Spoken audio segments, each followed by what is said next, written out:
साड़ी जुबान ते साड़ी सकाफत दे बल दे उत्ते ही असी अपने देश पंजाब नूं देसां दा राजा आखदे सां। साड़ी सकाफत प्यारिओ जिहदी सत्त रंगी पींग साडे इत्थों दे वसनीकां दे प्यार मुहब्बत खलूस अखुवत जान निसारी जान सुपारी ते प्यारिओ बहादरी दे नाल मिल के एक कौसो कज़ा बनांदी सी। उस सत्त रंगी पींग नूं भी होर मुख्तलिफ किस्म दीआं आलूदगियां ते मिलावटां ने आन घेरिया। वो खालस पंजाबी कल्चर जिहड़ा साडे देश पंजाब दा कल्चर हुंदा सी कदी, वो हौली हौली नवां जमाना आउंदे आउंदियां वो भी तगयरात दा ते तब्दीलियां दा शिकार हो गया। उन्हां साडे ना सिर्फ कल्चर नूं आलूदा करके रख दिता होया है, बल्कि बंदे तो बंदे नूं भी दूर कर छड्डिया है। इस सकाफती आलूदगी जिहदे विच प्यार मुहब्बत ते अखूवत दी थां ते नफसा नफसी ते खुद गर्जी ते मतलब परस्ती आन वड़ी है, इन्हें साडे कल्चर नूं बहुत नुकसान पहुँचाया है। किनू हाल सुनावां दिल दा, कोई महरम राज नहीं मिलता। साडा सारा कारोबारे जिंदगी सुबह तो लैके शाम तकर असी कारोबार नहीं करते, असी धोखा करने आ। प्यारिओ ये साडा कल्चर नहीं सी, ये साडे बाहमी वरतारे नहीं सन। देश पंजाब ते एक दूजे नूं फायदा पहुँचाने वाले, एक दूजे ते जान देने वाले, एक दूजे नाल प्यार करने वाले बब्बर शेर बहादुर लोगों का देश सी। ते जिहदे नाल प्यार होवे प्यारे उहदे नाल धोखा तो नहीं कदी कीता जांदा। आप डज खा लईदी है पर उहनूं कदी धोखा नहीं देईदा, उहनूं कदी डज नहीं पहुँचाई जाती। बंदा बीमार हमेशा रूहानी तौर पर हुंदा ते उह बीमारी का इजहार जिसमानी तौर पर फिर हुंदा।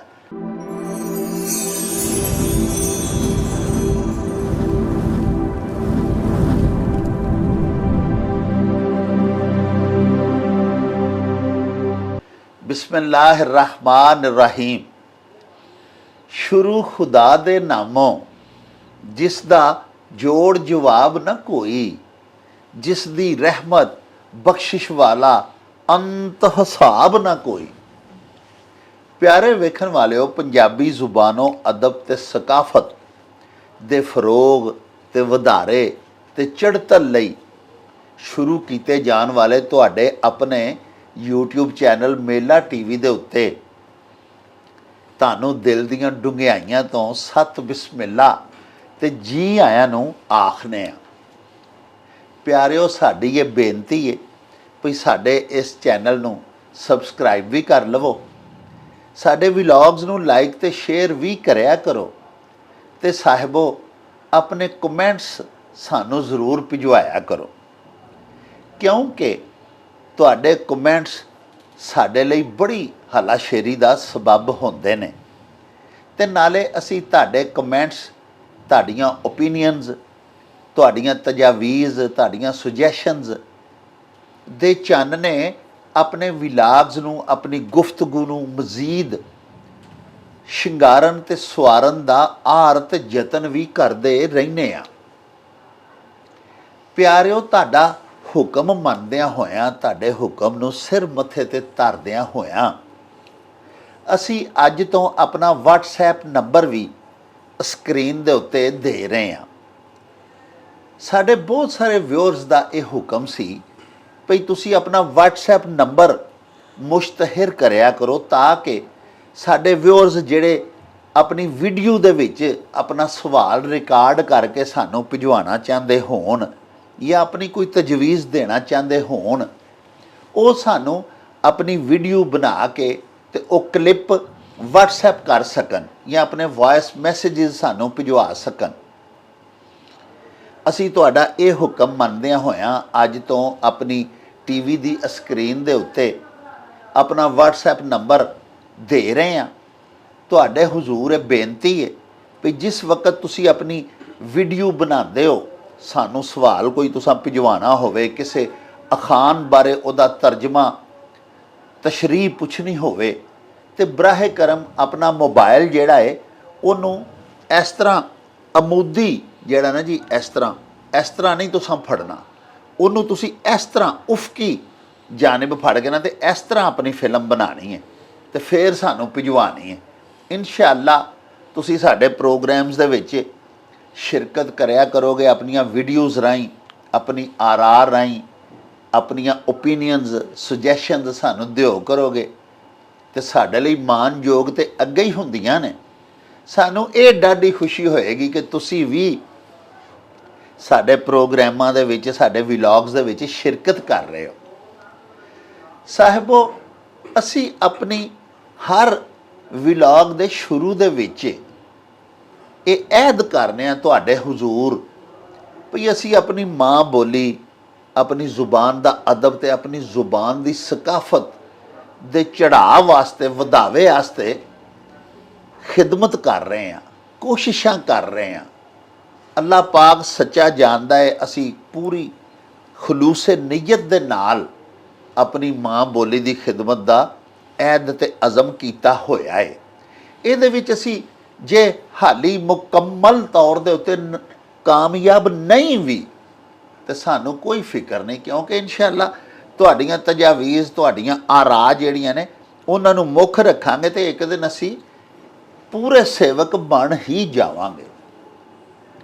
ਸਾਹਿਬੋ, ਸਕਾਫਤ ਉਹਦਾ ਤਰਜਮਾ ਇਹ ਕੀਤਾ ਜਾਂਦਾ ਹੈ ਕਿ ਕਿਸੇ ਧਰਤੀ ਦੇ ਉੱਤੇ ਵਸਣ ਵਾਲੀ ਕਿਸੇ ਕੌਮ ਦੀਆਂ ਜਿਹੜੀਆਂ ਰਸਮਾਂ ਤੇ ਰਿਵਾਜ ਹੁੰਦੇ ਨੇ, ਉਹਨਾਂ ਦੀ ਜਿਹੜੀ ਮੁਆਸ਼ਰਤੀ ਜ਼ਿੰਦਗੀ ਹੁੰਦੀ ਹੈ, ਉਹਨਾਂ ਦੇ ਬਾਹਮੀ ਮੇਲ ਜੋਲ ਵਰਤਨ ਔਰ ਆਪਸ ਵਿੱਚ ਉਹਨਾਂ ਦੇ ਜਿਹੜੇ ਵਰਤਾਰੇ ਹੁੰਦੇ ਨੇ ਇੱਕ ਦੂਜੇ ਦੇ ਨਾਲ, ਉਹਨੂੰ ਸਕਾਫਤ ਆਖਿਆ ਜਾਂਦਾ ਹੈ।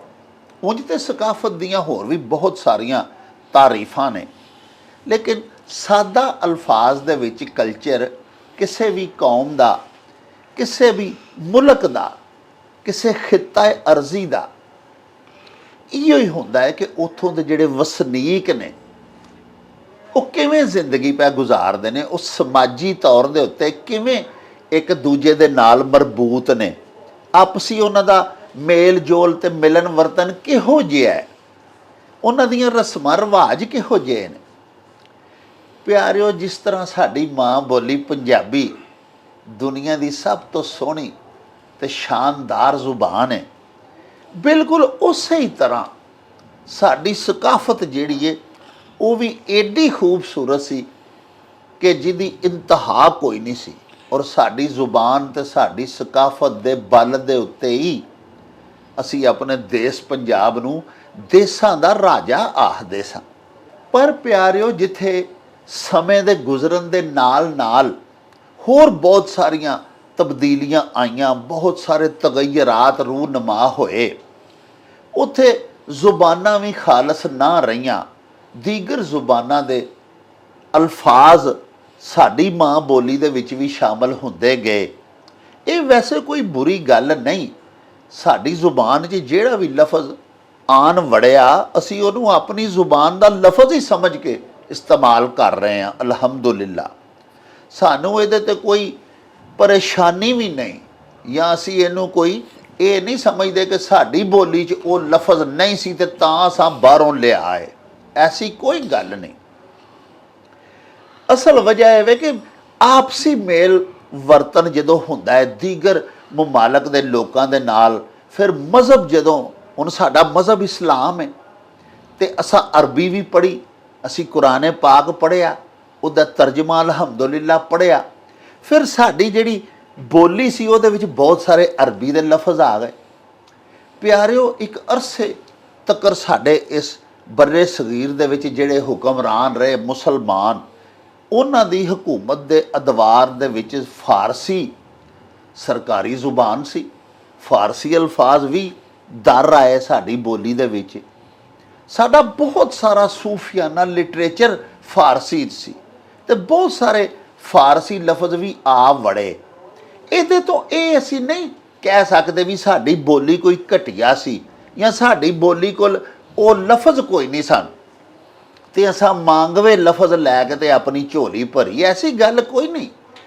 ਅਸਲ ਗੱਲ ਹੈ ਵੇ ਕਿ ਮੁਖਤਲਿਫ ਲੋਕਾਂ ਦੇ ਨਾਲ, ਮੁਖਤਲਿਫ ਤਹਿਜ਼ੀਬਾਂ ਦੇ ਨਾਲ, ਮੁਖਤਲਿਫ ਮੁਲਕਾਂ ਦੀਆਂ ਜ਼ੁਬਾਨਾਂ ਬੋਲੀਆਂ ਦੇ ਨਾਲ ਜਦੋਂ ਅਸੀਂ ਜਾ ਕੇ ਉਹਨਾਂ ਮੁਲਕਾਂ 'ਚ ਵਸ ਗਏ, ਬਸਿਲਸਿਲਾ ਰੁਜ਼ਗਾਰ ਉੱਥੋਂ ਦੇ ਜਿਹੜੇ ਮਾਹੌਲ ਸਨ ਉਹਦੇ ਤੋਂ ਅਸੀਂ ਮੁਤਾਸਰ ਹੋਣ ਤੋਂ ਬਿਨਾਂ ਤੇ ਫਿਰ ਨਹੀਂ ਸਨ ਰਹਿ ਸਕਦੇ।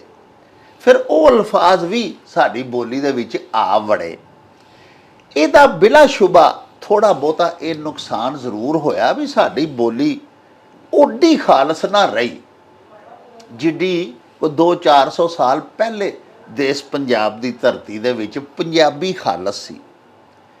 ਇਸੇ ਤਰ੍ਹਾਂ ਹੀ ਸਾਡੀ ਸਕਾਫਤ ਪਿਆਰਿਓ, ਜਿਹਦੀ 7 ਰੰਗੀ ਪੀਂਘ ਸਾਡੇ ਇੱਥੋਂ ਦੇ ਵਸਨੀਕਾਂ ਦੇ ਪਿਆਰ, ਮੁਹੱਬਤ, ਖਲੂਸ, ਅਖੂਵਤ, ਜਾਨ ਨਿਸਾਰੀ, ਜਾਂ ਸੁਪਾਰੀ ਤੇ ਪਿਆਰਿਓ ਬਹਾਦਰੀ ਦੇ ਨਾਲ ਮਿਲ ਕੇ ਇੱਕ ਕੌਸੋ ਕਜ਼ਾ ਬਣਾਉਂਦੀ ਸੀ। ਉਸ 7 ਰੰਗੀ ਪੀਂਘ ਨੂੰ ਵੀ ਹੋਰ ਮੁਖਤਲਿਫ ਕਿਸਮ ਦੀਆਂ ਆਲੂਦਗੀਆਂ ਤੇ ਮਿਲਾਵਟਾਂ ਨੇ ਆਣ ਘੇਰਿਆ। ਯਾਨੀ ਸਾਡਾ ਕਲਚਰ ਜਿਹੜਾ ਉਹ ਵੀ ਗਹਿਨਾਂਦਾ ਗਿਆ। ਉਹ ਖਾਲਸ ਪੰਜਾਬੀ ਕਲਚਰ ਜਿਹੜਾ ਸਾਡੇ ਦੇਸ਼ ਪੰਜਾਬ ਦਾ ਕਲਚਰ ਹੁੰਦਾ ਸੀ ਕਦੀ, ਉਹ ਹੌਲੀ ਹੌਲੀ ਨਵਾਂ ਜ਼ਮਾਨਾ ਆਉਂਦਿਆਂ ਆਉਂਦਿਆਂ ਉਹ ਵੀ ਤਗੱਯਰਾਤ ਦਾ ਤੇ ਤਬਦੀਲੀਆਂ ਦਾ ਸ਼ਿਕਾਰ ਹੋ ਗਿਆ। ਹੁਣ ਤੇ ਪਿਆਰਿਓ ਮਿਨ ਹੈਸੁਲ ਕੌਮ ਜਾਂ ਇਸ ਧਰਤੀ ਪੰਜਾਬ ਦੇ ਵਸਨੀਕਾਂ ਦੀ ਹੈਸੀਅਤ ਦੇ ਨਾਲ ਕੁਝ ਅਜਿਹੀਆਂ ਗੱਲਾਂ ਸਾਡਾ ਰੋਜ਼ਮर्रा ਬਣ ਗਈਆਂ ਹੋਈਆਂ ਨੇ, ਸਾਡੀਆਂ ਆਦਾਤ ਦਾ ਹਿੱਸਾ ਬਣ ਗਈਆਂ ਹੋਈਆਂ ਨੇ, ਜਿਨ੍ਹਾਂ ਤੋਂ ਅਸੀਂ ਜਾਨ ਛੁਡਾਉਣੀ ਬੜੀ ਮੁਸ਼ਕਲ ਪੈ ਸਮਝਦੇ ਹਾਂ। ਔਰ ਉਹਨਾਂ ਸਾਡੇ ਨਾ ਸਿਰਫ ਕਲਚਰ ਨੂੰ ਆਲੂਦਾ ਕਰਕੇ ਰੱਖ ਦਿੱਤਾ ਹੋਇਆ ਹੈ, ਬਲਕਿ ਬੰਦੇ ਤੋਂ ਬੰਦੇ ਨੂੰ ਵੀ ਦੂਰ ਕਰ ਛੱਡਿਆ ਹੈ।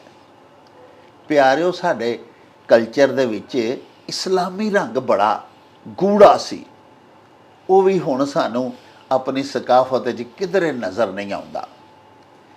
ਇਹ ਸਕਾਫਤੀ ਆਲੂਦਗੀ ਜਿਹਦੇ ਵਿੱਚ ਪਿਆਰ, ਮੁਹੱਬਤ ਤੇ ਅਖੂਵਤ ਦੀ ਥਾਂ ਤੇ ਨਫਸਾ ਨਫਸੀ ਤੇ ਖੁਦਗਰਜ਼ੀ ਤੇ ਮਤਲਬ ਪ੍ਰਸਤੀ ਆਣ ਵੜੀ ਹੈ, ਇਹਨੇ ਸਾਡੇ ਕਲਚਰ ਨੂੰ ਬਹੁਤ ਨੁਕਸਾਨ ਪਹੁੰਚਾਇਆ ਹੈ। ਅਸੀਂ ਚੂੰਕਿ ਦਾਅਵਾ ਕਰਨੇ ਆ ਆਪਣੇ ਹਰ ਵਿਲਾਗ ਵਿੱਚ ਕਿ ਅਸੀਂ ਦੇਸ਼ ਪੰਜਾਬ ਦੀ ਜ਼ੁਬਾਨੋਂ ਅਦਬ ਤੇ ਸਕਾਫਤ ਦੇ ਰਾਖੇ ਹਾਂ, ਸੇਵਕ ਹਾਂ, ਤੇ ਪਿਆਰਿਓ ਅੱਜ ਇੱਕ ਵਾਕਿਆ ਅਜਿਹਾ ਆਪਣੀ ਅੱਖੀਂ ਡਿੱਠਾ ਕਿ ਜਿਹਨੂੰ ਵੇਖ ਕੇ ਦੁੱਖ ਬੜਾ ਹੋਇਆ। ਤੇ ਦੁੱਖ ਕਿਸੇ ਪਿਆਰੇ ਦੇ ਨਾਲ ਹੀ ਜਾ ਕੇ ਸਾਂਝਿਆਂ ਕਰੀਦਾ।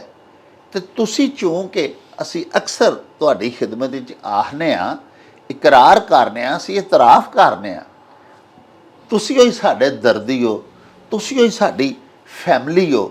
ਸਾਡੇ ਵਿਊਅਰਸ ਜਿਹੜੇ ਨੇ ਉਹਨਾਂ ਤੋਂ ਵੱਧ ਅਸੀਂ ਕਿਸੇ ਨੂੰ ਆਪਣਾ ਹਮਦਰਦ ਨਹੀਂ ਸਮਝਦੇ। ਔਰ ਹਮਦਰਦ ਦੇ ਨਾਲ ਹੀ ਜਾ ਕੇ ਦੁੱਖ ਫੋਲਣਾ ਹੁੰਦਾ ਨਾ, ਇਹ ਬੜਾ ਵੱਡਾ ਅਲਮੀਆ ਹੈ ਕਿ ਕਿਸੇ ਦੁਖੀ ਨੂੰ ਕੋਈ ਹਮਦਰਦ ਨਾ ਮਿਲੇ। ਹਜ਼ਰਤ ਸ਼ਾਹ ਹੁਸੈਨ ਐਵੇਂ ਤੇ ਨਹੀਂ ਸੀ ਆਖਿਆ ਵੀ ਕਿਹਨੂੰ ਹਾਲ ਸੁਣਾਵਾਂ ਦਿਲ ਦਾ, ਕੋਈ ਮਹਿਰਮ ਰਾਜ਼ ਨਹੀਂ ਮਿਲਦਾ।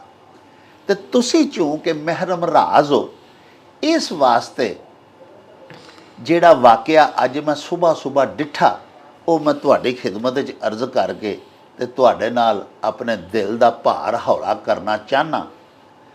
ਸਾਹਿਬੋ, ਮੈਂ ਸੁਬਾ ਮਾਰਨਿੰਗ ਵਾਕ 'ਤੇ ਜਾਂਦਾ ਵਾਂ, ਮੈਨੂੰ ਮੇਰੀ ਆਦਤ ਹੈ ਮੈਂ ਸੁਬਾ ਉੱਠ ਕੇ ਤੇ ਥੋੜ੍ਹਾ ਫਿਰਨਾ। ਮੇਰੇ ਘਰ ਦੇ ਕੋਲ ਹੀ ਨਾ ਜੀ ਨਹਿਰ ਦੇ ਕਿਨਾਰੇ ਦੇ ਉੱਤੇ ਇੱਕ ਪੁਲ ਵੀ ਹੈ। ਉਸ ਨਹਿਰ ਦੇ ਪੁਲ ਨੂੰ ਫਿਰੋਜ਼ ਵਾਲਾ ਪੁਲ ਆਖਦੇ ਨੇ। ਉਸ ਪੁਲ ਦੇ ਉੱਤੇ ਮੈਂ ਵੇਖਿਆ ਕਿ 2 ਮਜ਼ਦਾ ਗੱਡੀਆਂ, ਲੋਡਰ ਗੱਡੀਆਂ ਜਿਹੜੀਆਂ ਹੁੰਦੀਆਂ ਨੇ, ਉਹ 2 ਗੱਡੀਆਂ ਮਜ਼ਦਾ ਜਿਹੜੀਆਂ ਸਨ ਨਾ ਜੀ, ਉਹ ਮੁਰਗੀਆਂ ਦੇ ਨਾਲ ਭਰੀਆਂ ਹੋਈਆਂ ਸਨ। ਉਹਨਾਂ ਦੇ ਵਿੱਚ ਬਹੁਤ ਜ਼ਿਆਦਾ, ਹੁਣ ਐਗਜ਼ੈਕਟ ਵਜ਼ਨ ਮੈਨੂੰ ਨਹੀਂ ਪਤਾ, ਲੇਕਿਨ ਦੋਵੇਂ ਮਜ਼ਦਾ ਟਰਾਲਰ ਜਿਹੜੇ ਹਨ ਨਾ, ਟਰੱਕ ਲੋਡ ਸਨ ਮੁਰਗੀਆਂ ਦੇ ਨਾਲ। ਉਹ ਉੱਤੇ ਉਹਨਾਂ ਦੇ 5, 7, 10 ਦਰਜਿਆਂ ਦੇ ਵਿੱਚ ਉਹਨਾਂ ਨੇ ਮੁਰਗੀਆਂ ਖਾਨੇ ਬਣਾ ਕੇ ਲੋਡ ਕੀਤੀਆਂ ਹੁੰਦੀਆਂ ਨੇ। ਉੱਥੇ ਖੜੀਆਂ ਕਰਕੇ ਨਾ ਪਿਆਰਿਓ, ਤੇ ਡਰਾਈਵਰ ਤੇ ਉਹ ਜਿਹੜਾ ਨਾਲ ਉਹਦੇ ਹੈਲਪਰ ਹੁੰਦਾ ਹੈ ਗੱਡੀ ਦਾ, ਉਹ ਨਹਿਰ ਦੇ ਵਿੱਚੋਂ ਪਾਣੀ ਦੀਆਂ ਬਾਲਟੀਆਂ ਭਰ ਭਰ ਕੇ ਤੇ ਮੁਰਗੀਆਂ ਦੇ ਉੱਤੇ ਪਾਣੀ ਪਾ ਰਹੇ ਸਨ। ਮੈਂ ਪਹਿਲੇ ਖਲੋ ਕੇ ਦੇਖਦਾ ਰਿਹਾ, ਮੈਂ ਕਿਹਾ ਸ਼ਾਇਦ ਇਹ ਮੁਰਗੀਆਂ ਨੂੰ ਕੀ ਹੋ ਗਿਆ ਕਿ ਕਿਉਂ ਇਹ ਪਾਣੀ ਪਾਉਂਦੇ ਨੇ ਇਹਨਾਂ ਦੇ ਉੱਤੇ। ਉੱਥੇ ਇੱਕ ਹੋਰ ਦੋਸਤ ਵੀ ਸੈਰ ਕਰ ਰਹੇ ਸਨ। ਮੈਂ ਉਹਨਾਂ ਨੂੰ ਆਖਿਆ, ਮੈਂ ਕਿਹਾ ਹੋਰ ਇਹ ਮੁਰਗੀਆਂ ਇਹਨਾਂ ਦੀਆਂ ਬਿਮਾਰ ਹੋ ਗਈਆਂ ਨੇ ਜਾਂ ਕਿਧਰੋਂ ਦੂਰੋਂ ਲੈ ਕੇ ਆਏ ਨੇ ਤੇ ਉਹਨਾਂ ਨੂੰ ਪਾਣੀ ਹੁਣ ਨਹੀਂ ਪਿਆ ਸਕਦੇ ਤੇ ਇਹ ਉਹਨਾਂ ਦੇ ਉੱਤੇ ਹੀ ਪਾਣੀ ਛਿੜਕਦੇ ਨੇ। ਲੇਕਿਨ ਉਹ ਮੇਰੇ ਦੋਸਤ ਜਿਹੜੇ ਨੇ ਉਹ ਮੇਰੇ ਨਾਲੋਂ ਜ਼ਿਆਦਾ ਸਿਆਣੇ ਸਨ। ਉਹਨਾਂ ਪਿਆਰਿਓ ਮੈਨੂੰ ਦੱਸਿਆ ਕਿ ਨਹੀਂ, ਐਸੀ ਗੱਲ ਨਹੀਂ, ਇਹ ਰੋਜ਼ ਹੀ ਇੱਥੇ ਇੰਜ ਖੜੇ ਹੁੰਦੇ ਨੇ ਔਰ ਉੱਤੇ ਪਾਣੀ ਪਾਉਂਦੇ ਨੇ।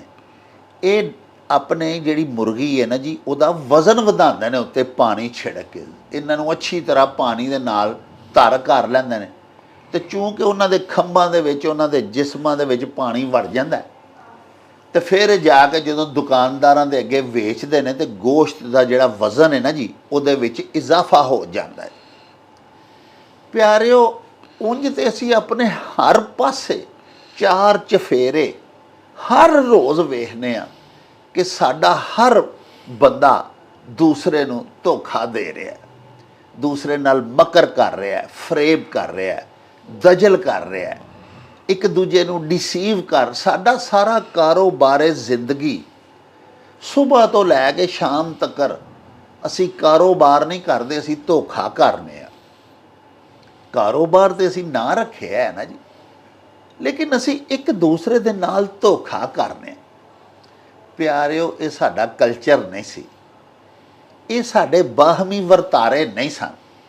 ਦੇਸ਼ ਪੰਜਾਬ ਤੇ ਇੱਕ ਦੂਜੇ ਨੂੰ ਫਾਇਦਾ ਪਹੁੰਚਾਉਣ ਵਾਲੇ, ਇੱਕ ਦੂਜੇ ਤੇ ਜਾਨ ਦੇਣ ਵਾਲੇ, ਇੱਕ ਦੂਜੇ ਨਾਲ ਪਿਆਰ ਕਰਨ ਵਾਲੇ ਬੱਬਰ ਸ਼ੇਰ ਬਹਾਦਰ ਲੋਕਾਂ ਦਾ ਦੇਸ਼ ਸੀ।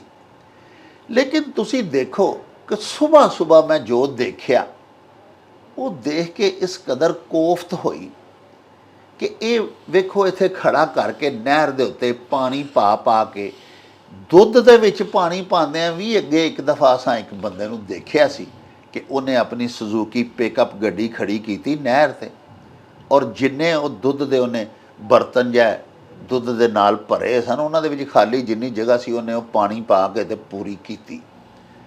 ਅੱਜ ਇਹ ਦੇਖਿਆ ਵੀ ਮੁਰਗੀਆਂ ਤੇ ਪਾਣੀ ਛਿੜਕ ਕੇ ਖੁੱਲਾ ਪਾਣੀ ਪਾ ਕੇ ਤੇ ਉਹਨਾਂ ਨੂੰ, ਉਹਨਾਂ ਦਾ ਵਜ਼ਨ ਵਧਾਇਆ ਔਰ ਭਾਰਾ ਕੀਤਾ ਗਿਆ। ਪਿਆਰਿਓ, ਮੇਰੇ ਬੜੇ ਪਿਆਰੇ ਦੋਸਤ ਤੇ ਸਾਡੇ ਸ਼ਹਿਰ ਦੇ ਬੜੇ ਹੀ ਮੁਅੱਜ਼ਜ਼ ਤੇ ਮਕਬੂਲ ਡਾਕਟਰ ਫਜ਼ਲ ਰਹਿਮਾਨ ਸਾਹਿਬ, ਉਹ ਵੀ ਮੇਰੇ ਨਾਲ ਸਵੇਰ ਦੀ ਸੈਰ ਕਰਦੇ ਨੇ। ਅੱਗੋਂ ਮੈਂ ਸੈਰ ਕਰਦਾ ਜਦੋਂ ਆਇਆ ਤੇ ਅੱਗੋਂ ਮੈਨੂੰ ਡਾਕਟਰ ਸਾਹਿਬ ਮਿਲ ਪਏ। ਮੈਂ ਡਾਕਟਰ ਸਾਹਿਬ ਨੂੰ ਗੱਲ ਸੁਣਾਈ। ਮੈਂ ਕਿਹਾ, ਡਾਕਟਰ ਸਾਹਿਬ ਅੱਜ ਵੇਖੋ, ਮੈਂ ਉਹ ਪਿੱਛੇ ਸੈਰ ਕਰਨ ਡਿਆ ਸੀ ਤੇ ਮੈਂ ਪੁਲ ਤੇ ਇਹ ਵੇਖਿਆ। ਤੇ ਡਾਕਟਰ ਸਾਹਿਬ ਨੇ ਅੱਗੋਂ ਮੈਨੂੰ ਉਹ ਦੋ ਚਾਰ ਹੋਰ ਗੱਲਾਂ ਐਸੀਆਂ ਸੁਣਾ ਦਿੱਤੀਆਂ ਜਿਨ੍ਹਾਂ ਨੂੰ ਸੁਣ ਕੇ ਬੜਾ ਹੀ ਦੁੱਖ ਹੋਇਆ ਕਿ ਅਸੀਂ ਕਿਹੜੇ ਪਾਸੇ ਜਾ ਰਹੇ ਹਾਂ। ਪਿਆਰਿਓ, ਬੰਦੇ ਨੂੰ ਬੰਦੇ ਦੇ ਨਾਲ ਪਿਆਰ ਕਰਨ ਵਾਸਤੇ ਅੱਲਾ ਪਾਕ ਬਣਾਇਆ ਸੀ। ਇਨਸਾਨ ਉਨਸ ਤੋਂ ਬਣਾਇਆ ਗਿਆ ਹੈ ਔਰ ਉਨਸ ਦਾ ਮਤਲਬ ਹੀ ਮੁਹੱਬਤ ਹੈ। ਯਾਨੀ ਇਨਸਾਨ ਨੂੰ ਪੈਦਾ ਹੀ ਇਸ ਵਾਸਤੇ ਕੀਤਾ ਗਿਆ ਹੈ ਕਿ ਇਹ ਇੱਕ ਦੂਜੇ ਨਾਲ ਉਨਸ ਕਰੇ, ਪਿਆਰ ਕਰੇ, ਮੁਹੱਬਤ ਕਰੇ। ਤੇ ਜਿਹਦੇ ਨਾਲ ਪਿਆਰ ਹੋਵੇ, ਪਿਆਰਿਓ, ਉਹਦੇ ਨਾਲ ਧੋਖਾ ਤਾਂ ਨਹੀਂ ਕਦੀ ਕੀਤਾ ਜਾਂਦਾ। ਆਪ ਡੱਜ਼ ਖਾ ਲਈਦੀ ਏ ਪਰ ਉਹਨੂੰ ਕਦੀ ਧੋਖਾ ਨਹੀਂ ਦੇਈਦਾ, ਉਹਨੂੰ ਕਦੀ ਡੱਜ਼ ਨਹੀਂ ਪਹੁੰਚਾਈ ਜਾਂਦੀ। ਆਓ ਤੁਹਾਨੂੰ ਡਾਕਟਰ ਸਾਹਿਬ ਨਾਲ ਵੀ ਮਿਲਵਾਨੇ ਆ ਤੇ ਡਾਕਟਰ ਸਾਹਿਬ ਕੋਲੋਂ ਵੀ ਤੁਹਾਨੂੰ ਦੋ ਚਾਰ ਗੱਲਾਂ ਸੁਣਵਾਉਂਦੇ ਆ ਜਿਹੜੀਆਂ ਇਹਨਾਂ ਮੈਨੂੰ ਸੁਣਾਈਆਂ।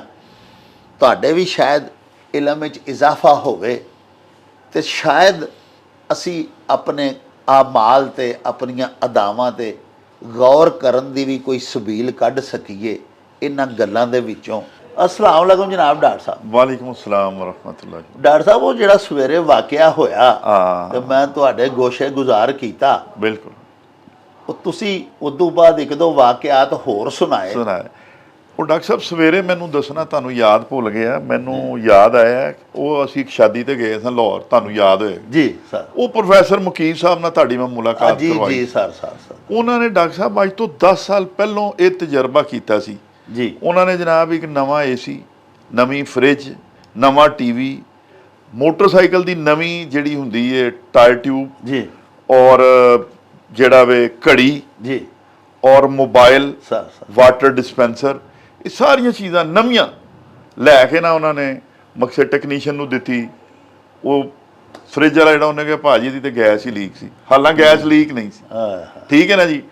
ਟਾਇਰ ਵਾਲਾ ਜਿਹੜਾ ਹੈਗਾ ਸੀ ਉਹਨੇ ਕਿਹਾ ਜਿਹੜੇ ਜੀ ਇਹਦੇ 3 ਪੰਕਚਰ ਨਿਕਲੇ ਨੇ, ਠੀਕ ਹੈ ਨਾ ਜੀ। ਟੀਵੀ ਵਾਲੇ ਨੇ ਕਿਹਾ ਜਿਹੜੇ ਜਨਾਬ ਇਹਦੀ ਜਿਹੜੀ ਪਿਕਚਰ ਟਿਊਬ ਹੈ ਉਹ ਖਰਾਬ ਸੀ, ਠੀਕ ਹੈ। ਘੜੀ ਵਾਲੇ ਨੇ ਕਿਹਾ ਜਨਾਬ ਇਹਦਾ ਸੈੱਲ ਜਿਹੜਾ ਹੈਗਾ ਨਾ ਜੀ ਉਹ ਵੀ ਨਹੀਂ ਸੀ ਠੀਕ, ਤੇ ਇੱਕ ਗਰਾਰੀ ਵੀ ਟੁੱਟੀ ਸੀ, ਹਾਲਾਂ ਨਵੀਂ ਘੜੀ ਸੀ, ਸਿਟੀਜ਼ਨ ਦੀ ਨਵੀਂ ਘੜੀ ਉਹਨਾਂ ਨੇ ਲੈ ਕੇ ਦਿੱਤੀ ਜਨਾਬ। ਸੋ ਮਚ ਸੋ ਕਿ ਜਿਹੜਾ ਵਿਚਾਰਾ ਜਿਹੜਾ ਜੁੱਤੀਆਂ ਸਿਲਾਈ ਕਰਨ ਵਾਲਾ ਸੀ, ਮੋਚੀ ਨਵੀਂ ਜੁੱਤੀ ਜਨਾਬ, ਉਹਨੇ ਉਹਨੂੰ ਸਿਲਾਈ ਕਰ ਦਿੱਤੀ। ਉਹਨੇ ਕਿਹਾ ਜੀ ਇਹ ਸੋਲੂਸ਼ਨ ਜਿਹੜਾ ਸੀ ਨਾ ਇਹ ਤੇ 2 ਦਿਨਾਂ 'ਚ ਉਤਰ ਜਾਣਾ ਸੀ। ਮਕਸਦ ਦੇਖੋ ਕਿ ਇਹ ਤੇ ਅੱਜ ਤੋਂ 10 ਸਾਲ ਪਹਿਲਾਂ ਦੀ ਗੱਲ ਹੈ ਡਾਕਟਰ ਸਾਹਿਬ, ਕਿ ਸਾਡੇ ਮੁਆਸ਼ਰੇ ਦੇ ਵਿੱਚ ਧੋਖਾਦਹੀ, ਗਲਤ ਬਿਆਨੀ ਔਰ ਦੂਸਰੇ ਦੇ ਨਾਲ ਮੈਂ ਸਮਝਦਾ ਕਿ ਉਹਦੇ ਨਾਲ ਜ਼ਿਆਦਤੀ ਕਰਨੀ, ਇਹ ਤੇ ਉਦੋਂ ਦਾ ਹੀ ਇਹ ਕੰਮ ਸ਼ੁਰੂ ਹੋ ਗਿਆ ਡਾਕਟਰ ਸਾਹਿਬ। ਲੇਕਿਨ ਜਿਸ ਇਖਲਾਕੀ ਗਿਰਾਵਟ ਦੀ ਜਿਸ ਸਿੱਤਾ ਦੇ ਉੱਤੇ ਅਸੀਂ ਆ ਚੁੱਕੇ ਹਾਂ, ਓਏ ਹੋਏ ਹੋਏ ਡਾਕਟਰ ਸਾਹਿਬ ਸਾਡੇ ਵੱਡੇ ਇੰਜ ਨਹੀਂ ਸਨ। ਓਏ ਹੋਏ ਡਾਕਟਰ ਸਾਹਿਬ, ਸਾਡੇ ਨਾ ਵੱਡੇ ਇੰਜ ਸਨ, ਨਾ ਸਾਡੇ ਵੱਡਿਆਂ ਨੇ ਸਾਨੂੰ ਇਹ ਤਾਲੀਮ ਦਿੱਤੀ ਹੈ। ਡਾਕਟਰ ਸਾਹਿਬ ਉਹ ਦੋਸਤ ਨੇ ਸਾਡੇ ਹਾਈ ਸਾਹਿਬ ਨਸ਼ਹਿਰਾ ਰੋਡ ਦੇ ਉੱਤੇ ਪਲਾਸਟਿਕ ਦੇ ਮੈਲਾਮੀਨ ਦੇ ਬਰਤਨ ਬਣਾਉਂਦੇ ਨੇ ਜੀ, ਤੇ ਉਹ ਇੱਕ ਦਿਨ ਬੜੇ ਪਰੇਸ਼ਾਨ ਸਨ। ਮੈਂ ਕਿਹਾ ਹਾਈ ਸਾਹਿਬ ਖੈਰੀਅਤ ਹੈ? ਜਿਵੇਂ ਤੁਹਾਨੂੰ ਪਤਾ ਸਾਰੇ ਲੋਕ ਹੀ ਪਰੇਸ਼ਾਨ ਨੇ। ਉਹਨੇ ਕਿਹਾ ਡਾਕਟਰ ਸਾਹਿਬ ਦੇਖੋ ਅਸੀਂ ਪਿਓਰ ਮੈਲਾਮੀਨ ਦੇ ਬਰਤਨ ਬਣਾਉਂਦੇ ਜੀ, ਸਾਡਾ ਜਿਹੜਾ ਨਾ, ਉਹਨਾਂ ਨੇ ਫਿਰ ਮੈਨੂੰ ਦੱਸਿਆ ਜੀ ਕਿ ਹੋ ਕੀ ਰਿਹਾ ਸ਼ਹਿਰ ਦੇ ਵਿੱਚ ਜੀ। ਉਹਨਾਂ ਨੇ ਕਿਹਾ ਜਨਾਬ ਅਸਲ ਜਿਹੜਾ ਮੈਲਾਮੀਨ ਹੈ ਨਾ ਜੀ ਉਹ ਤੇ ਮੇਡ ਇਨ ਥਾਈਲੈਂਡ ਹੈ ਸਰ, ਔਰ ਉਹ ਜਿਹੜਾ ਵੇ ਉਹ 25 kg ਦਾ ਜਿਹੜਾ ਬੈਗ ਹੈ ਨਾ ਜੀ 15,000 ਰੁਪਏ ਦਾ ਜੀ। ਲੇਕਿਨ ਉਹਦਾ ਮੁਤਬਾਦਲ ਪਾਕਿਸਤਾਨ ਜਿਹੜਾ ਬੰਦਾ ਨਾ ਜੀ ਉਹ ਯੂਰੀਆ ਕੰਪਾਊਂਡ ਹੈ ਕੋਈ, ਉਹ 25 kg ਦਾ ਜਿਹੜਾ ਬੈਗ ਹੈ ਨਾ ਜੀ ਉਹ ਕੋਈ 8,500 ਰੁਪਏ ਦਾ। ਅੱਛਾ, ਲੇਕਿਨ ਕਹਿੰਦੇ ਜੀ ਇੱਥੇ ਹੋ ਕੀ ਰਿਹਾ ਕਿ ਉਹਦੇ ਵਿੱਚ ਮਿਲਾਵਟ ਹੋ ਰਹੀ ਹੈ। ਇਹ ਜਿਹੜਾ ਅਰਾਰੋਟ ਨਹੀਂ ਹੁੰਦਾ, ਹਾਂਜੀ ਅਰਾਰੋਟ, ਇਹ 50 kg ਦਾ ਬੈਗ ਜਿਹੜਾ ਨਾ ਜੀ 6,000 ਰੁਪਏ ਦਾ ਮਿਲ ਜਾਂਦਾ। ਅੱਛਾ, ਠੀਕ ਹੈ ਨਾ ਜੀ।